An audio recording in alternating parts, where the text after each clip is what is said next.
He created the heavy-duty image of a bodybuilder, which all of the bodybuilders try to emulate. The density, the size, the thickness, turn bodybuilding into a narcissistic, bit vain sport into a barbarian, brutal sport. Let's get nasty, Yates! Yeah! That's it then! Prior to that, you'd get this, like, the Greek statue looking like Frank Zane, and then Dorian comes along and he just turns it into a barbarian sport.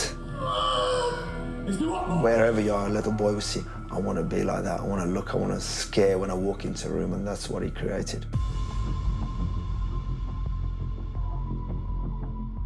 The guys in the 90s, all of them, you know, Levroni's, Flex, Sean, they all were sharp. You know, they all had that condition.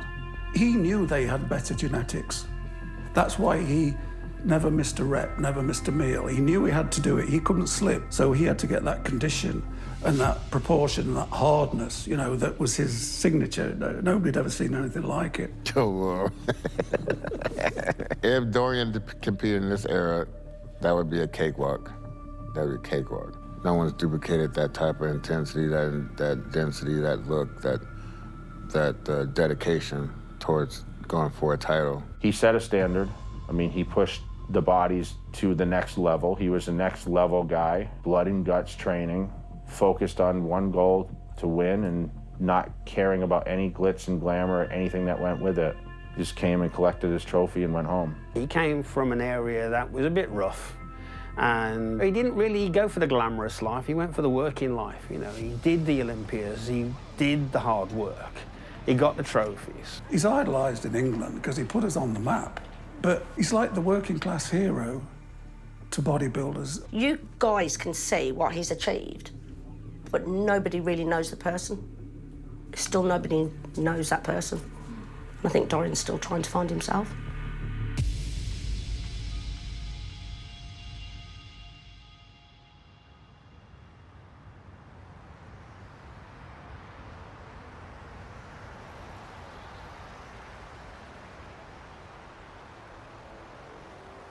My mom was an equestrian. She was a riding teacher, and we had a few horses on the little small holding. People call it a farm, but it wasn't really a farm because we didn't have like cows and things like that. We had a few fields. We had, I think, like 3 horses. So I'm gonna go to my sister's. She lives quite nearby, and she's carried on my mom's thing. She's working with horses and competing and teaching with horses. So a little bit of parallel with what I did.